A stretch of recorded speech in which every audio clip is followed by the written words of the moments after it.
Good evening students. बच्चे एक सवाल बार बार पूछते हैं कि सर भूमिका कैसे लिखा जाता है। तो आज हम लोग बात करते हैं भूमिका के ऊपर। जब हम लोग भूमिका के बारे में बात करते हैं तो भूमिका में बड़ी बात आपका यह है कि यह डिपेंड करता है कि सब्जेक्ट कौन सा है, और दूसरी बड़ी बात आपका है कि क्वेश्चन हमारा कितने शब्दों में पूछा जा रहा है।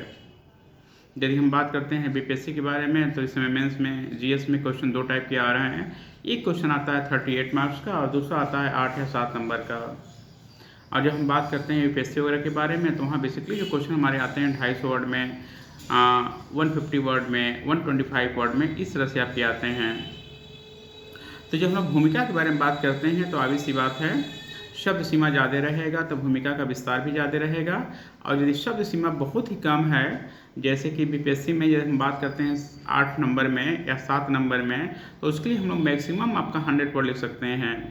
तो ऐसे कंडीशन में जो हमारा आंसर आपका बेसिकली होना चाहिए, जो हमारा भूमिका होना चाहिए, ये बहुत संक्षेप में होना चाहिए, या यहाँ पर भूमिका नहीं भी लिखेंगे तो काम चल जाएगा। जैसा क्वेश्चन आता है उसको टू द पॉइंट लिख दीजिए, हमारा आंसर कंप्लीट हो जाएगा, कहीं कोई दिक्कत नहीं है, और बहुत अच्छे इसमें मार्क्स भी आ जाएंगे। अब जैसे हम एक एग्जांपल लेते हैं हिस्ट्री के बारे में। यदि मान लो कोई क्वेश्चन आता है साइमन कमीशन के बारे में, कि साइमन कमीशन से संबंधित जो घटनाएं होती हैं उनका संक्षेप में वर्णन करिए, या उसका वर्णन करिए, या उसका मूल्यांकन करिए। तो जब हम साइमन कमीशन के बारे में बात करते हैं तो बेसिकली जो उसके इंट्रोडक्शन के बारे में बात करते हैं, भूमिका के बारे में बात करते हैं, तो आज हम आपको एक फार्मूला बताते हैं। जैसे आपने मैथ्स में, फिजिक्स में फार्मूला देखा होगा ना, ऐसे ही हम लोग बात करते हैं फार्मूले के बारे में हिस्ट्री में भी। और जो हमारा फार्मूला होता है उसका नाम होता है 5W + 1 ईयर्स। 5W का मतलब आपका होता है कि what, where, when, why, whom and how much. मतलब जब भी हम लोग किसी घटना के बारे में बात करते हैं तो ये समझने की कोशिश करते हैं कि कोई चीज़ क्या है, कहाँ हुआ, क्यों हुआ, कैसे हुआ, कब हुआ, कितना हुआ, मतलब कितना उसका विस्तार है। और जो 5 पॉइंट और या जो 6 पॉइंट के बारे में मैंने जो आपसे बात किया हुआ है, उसी 6 पॉइंट का जो हमारा 1-1, 2-2, 3-3 शब्द का जो आंसर होता है, उसी को हम लोग क्या करते हैं कि एक पैराग्राफ में, एक वाक्य में अच्छे से पिरो देते हैं, और वही हमारा भूमिका हो जाता है।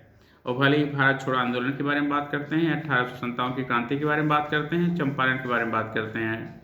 मान लो हम बात करते हैं चंपारण सत्याग्रह के बारे में, कि चंपारण सत्याग्रह में गांधी जी की भूमिका के बारे में, या चंपारण सत्याग्रह ने मोहनदास करमचंद गांधी को महात्मा गांधी बनाया।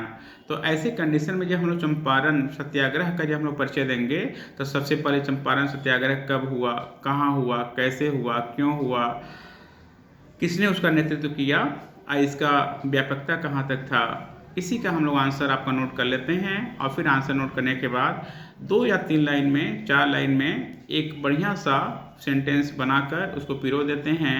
वही हमारा क्या हो जाता है, आपका यहाँ पर पैराग्राफ हो जाता है। वही हमारे यहाँ पर क्या हो जाता है कि भूमिका हो जाता है, इंट्रोडक्शन हो जाता है। और मुझे लगता है कि यदि इस तरीके का पालन करेंगे 5W + 1 ईयर्स का, तो मुझे लगता है कि आप किसी भी विषय में यदि आपको भूमिका लिखना है, उस सब्जेक्ट के बारे में, उस विषय वस्तु के बारे में, उस टॉपिक के बारे में, तो आप लोग आराम से लिख सकते हो, आपको दिक्कत नहीं आनी चाहिए। तो मुझे लगता है कि भूमिका लिखने का सबसे प्रभावी तरीका आपका यही होता है। जब हम लोग यूपीएससी के बारे में बात करते हैं और यदि 250 शब्दों के बारे में बात करते हैं, तो 250 शब्दों में हम लोग आराम से आपका यहाँ पर 20, 22, 25 वर्ड का भूमिका आराम से दे सकते हैं। मान लो यदि हम लोग यूपीएससी के बारे में बात करते हैं, कोई क्वेश्चन हमको 250 वर्ड में लिखना है, तो पहले से ही आप दिमाग में सेट कर लो 250 शब्द, इसका मतलब हम 50-50 वर्ड का 5 पैराग्राफ बनाएंगे।